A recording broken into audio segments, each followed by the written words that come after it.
Bonjour à toutes et à tous, cette vidéo a 3500 ans de retard, tout simplement parce que j'étais persuadée de l'avoir déjà sortie. C'est en faisant le récapitulatif de mes vidéos dans la catégorie animation sur Instagram que je me suis rendu compte que la deuxième partie de ma liste de jeux à partir du galop 1 n'était jamais sortie, que je l'avais pas fait. Du coup, comme on dit, mieux vaut tard que jamais, et voici donc ma vidéo sur ma liste de jeux à partir du galop 1, deuxième partie. Donc je sais, ça fait longtemps, mais normalement vous connaissez le principe, donc je vous propose de commencer tout de suite, il y a bien assez de retard comme ça.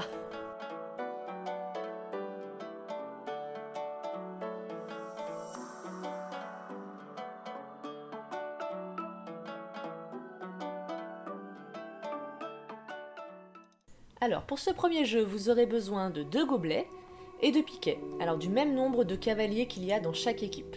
Donc soit vous avez des piquets déjà tout beau tout fait, genre ceux de Pony Games, soit vous faites le système D, donc un manche en bois, genre manche de balai, dans une quille. Ce jeu, ça va être ni plus ni moins que le jeu des tasses en Pony Games, mais pour les enfants, on l'a rebaptisé le lave-vaisselle. Justement façon Pony Games, où chaque cavalier dépassera la tasse au piquet suivant. Au niveau de l'histoire à raconter, vous pouvez dire que le premier cavalier met son verre dans le lave-vaisselle, donc sur le premier piquet. Le deuxième piquet, ça peut être le lavage, le troisième, le séchage, et le quatrième, on range le gobelet dans le placard. Ensuite, après avoir déplacé sa tasse, il va falloir revenir dans son équipe.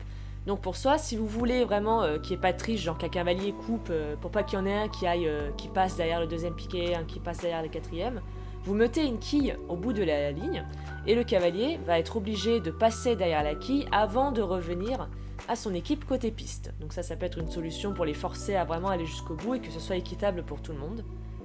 Ensuite, vous pouvez faire une deuxième manche et pour ça, faire l'inverse. On va sortir le verre du lave-vaisselle pour aller le ranger dans le placard, par exemple. Donc cette fois, ça va être complètement l'inverse. Ils vont d'abord faire la grande ligne, donc le plus vite possible, au trot, au galop, et ensuite déplacer la tasse du quatrième piquet au troisième, etc.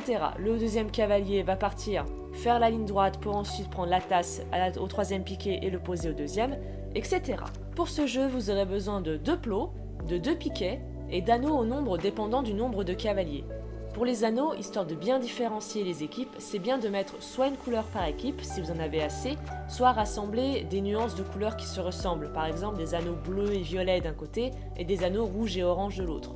Ce sont des petits détails, mais c'est bien d'y penser. Donc je dispose les 2 plots au milieu de la carrière et évidemment au niveau des 2 équipes, donc par exemple un plot plus au niveau de B et un autre plot plus au niveau de E. Ensuite, au bout de la ligne, je mets les piquets.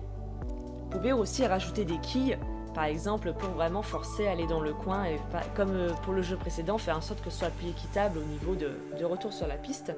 Et pareil, ensuite du coup il y a le retour à l'équipe côté piste où là on peut se permettre d'aller un petit peu plus vite. Du coup, c'est très simple, au top, un cavalier de chaque équipe part attraper un anneau, continue tout droit, le poser dans le piquet et retourne dans son équipe. Le prochain ne part seulement que lorsque le cavalier est bien rentré dans son équipe. Donc si vous délimitez, comme j'ai mis sur le dessin, les équipes par une barre, le prochain n'a le droit de partir qu'une fois que le cavalier aura passé la barre. Et du coup, l'équipe qui ramène en première tous les anneaux sur le piquet et qui rentre évidemment en première dans son équipe marque le point. Donc cette disposition-là, je la fais pour les cavaliers débutants. Pour les cavaliers un petit peu plus confirmés, je fais la disposition que je vais justement vous présenter dans le jeu suivant. Alors, en général, tout le monde connaît le béret, sauf que moi je vais y prendre une façon plus particulière. Pour ce jeu, vous aurez besoin d'exactement le même matériel que le jeu précédent, c'est-à-dire de 2 plots, de 2 piquets et d'anneaux. Cette fois, vous pouvez prendre des anneaux de différentes couleurs, mais attention à mettre les mêmes différentes couleurs dans les 2 équipes. Donc ce qu'il y a de particulier avec ma façon de faire ce jeu, c'est que déjà, moi en général, je joue au béret couleur. C'est-à-dire que je vais dire un numéro, mais aussi une couleur. Donc si je dis le numéro 2, rouge, eh bien le numéro 2 de chaque équipe devra aller récupérer l'anneau rouge sur le plot de son équipe. Au niveau de la disposition, mettez les plots exactement comme on l'a fait pour le jeu précédent. Mettez ensuite vos anneaux sur les plots. Ensuite pour la disposition des équipes, alors la fameuse que je fais en général pour les cavaliers expérimentés de la chasse aux anneaux. Vous allez mettre une équipe à gauche, une équipe à droite, mais pas l'une en face de l'autre. On va dire un peu en diagonale les unes des autres, si vous voyez ce que je veux dire. Je procède comme ça pour plusieurs raisons. Déjà c'est comme ça que j'ai appris à faire jouer à ce jeu, vu que ma structure de sage procédait comme ça. Et ensuite j'ai gardé ce système parce que déjà dans le béret classique avec un seul ballon, les cavaliers mettent toujours du temps avant d'oser attraper le ballon. Des fois ils restent juste arrêtés ou alors tournent en rond et mettent 3 plombes à jouer, donc ça m'énerve.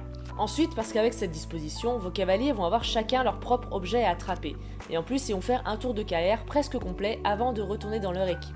Comme vous le voyez, les cavaliers vont passer derrière l'autre équipe, donc assurez-vous que personne ne se gêne et que vos équipes aient une distance de sécurité autant de la piste que les autres qui vont passer derrière. Et enfin, du coup, vu qu'ils gagnent un tour de galop gratuit, ils sont contents, et vu qu'ils seront dans le même sens, pas de risque de carambolage. Faites juste attention à faire ralentir vos équipes avant qu'ils arrivent devant le piquet. Dans ce jeu, le point va au premier qui pose l'anneau dans le piquet. Vous pouvez aussi faire des variantes et appeler plusieurs numéros et couleurs à la fois, et dans ce cas-là, le point sera marqué dès que le dernier cavalier rentré dans son équipe aura posé l'anneau dans son piquet en premier. Je ne sais pas si c'était bien compréhensible. C'est un de mes jeux préférés, notamment parce que vous avez énormément de possibilités. Ce jeu s'adapte à tout. Vous pouvez faire le béret animaux si vous avez des petits animaux en plastique. Vous pouvez faire le béret brosse pour faire réviser les brosses à vos cavaliers. Il y a le béret sport aussi parce que dans mon cas, j'ai des petites balles façon balles de tennis, mais qui ont la couleur des ballons d'autres sports. Donc j'ai des balles qui ont la forme de ballons de basket, de ballons de foot, etc. Vous avez aussi le béret fruits, le béret légumes et même le béret fruits et légumes. Vous pouvez aussi démonter un filet et faire un béret filet. Ça leur permettra aussi de réviser les parties du filet pour ceux qui passent leur galop. Vous voyez, vous pouvez décliner ce jeu en plusieurs versions et c'est pour ça que j'adore ce jeu. Donc ça, c'est pas un jeu que vous allez faire pendant 1 heure, évidemment. Vous pouvez faire ce jeu en début d'heure histoire de faire un rappel sur les figures pendant la détente. C'est très simple, les cavaliers évoluent simplement en reprise et le cavalier en tête va faire une figure. Les autres devront deviner laquelle c'est. Le premier passe ensuite tout derrière et le suivant doit faire pareil. Quand vos cavaliers sont en plein apprentissage des figures, ça peut les aider et ça fait du bien aux cavaliers de passer chacun en tête de file. Il y a des chevaux qui détestent être en premier, donc parfois certains cavaliers passent rarement devant. Et dans ces cas-là, on va pas se mentir, même s'il y a de la distance entre chacun, ils suivent plus les camarades devant qu'autre chose. Donc avec ce jeu, tout le monde passe devant 1 ou 2 fois et comme ça vous voyez quel cavalier a le plus de mal à être en tête et ça vous permettra d'y travailler sur les prochains cours et de les faire passer devant plus souvent. Un autre petit jeu qui vous permettra de voir si vos cavaliers dirigent bien leur monture, vous allez simplement vous mettre à une extrémité de la carrière et les cavaliers devront faire un doublé dans la longueur et venir vers vous avec une distance largement suffisante entre chacun, histoire que les chevaux ne se suivent pas. C'est là que vous leur indiquerez une direction, main gauche ou main droite. Vous pouvez vous amuser à leur faire des petites feintes, comme leur signaler le plus tard possible ou à changer la direction au dernier moment. Vous la sentez la maîtrise sadique là ? Donc faites-leur faire ça 1 ou 2 fois au pas et après au trot. Ils vont devoir faire attention à avoir des distances, parce que déjà de 1, sinon leurs chevaux vont vouloir se suivre, et de 2, vu qu'ils arriveront après chacun d'un côté, ils vont devoir faire attention à ne pas se rentrer dedans. Ensuite, donc comme je vous l'ai fait sur le dessin, vous pouvez avoir des variantes. Encore une fois, pour aider à réviser les galops. Vous pouvez mettre un filet à droite et une selle à gauche. Et vous direz à haute voix une partie de la selle ou du filet, et le cavalier devra aller du bon côté. Si vous dites muserolle, il devra donc aller côté filet. Ou alors vous pouvez faire un côté aussi avant-main et côté arrière-main, et ils devront aller du bon côté en fonction de la partie du corps du cheval que vous allez dire. Donc pareil, c'est un jeu qui est déclinable aussi en plusieurs variantes et qui peut aider pour la révision des galops. Encore un autre exemple de variante, vous pouvez faire ça pour leur apprendre le départ au galop du bon pied. Bon, ça c'est galop 3, mais comme je vous l'ai dit, c'est les jeux à partir du galop 1 et pas que pour galop 1. Là par contre, ne les faites pas passer tous ensemble, mais par groupe de 2 ou 3, parce que sinon ça va être compliqué pour vous de corriger tout le monde à la fois. Voilà ma liste de jeux à partir du galop 1, elle est enfin complète. La prochaine et dernière vidéo de cette série sera ma liste de jeux à partir du galop 3. J'espère que cette vidéo, bien qu'avec du retard, vous a plu. N'hésitez pas à me dire en commentaire quel genre de jeu vous faisiez vous à cette époque, ou celui que vous auriez aimé faire dans la liste que j'ai fait. Sur ce, on se retrouve bientôt pour la prochaine vidéo.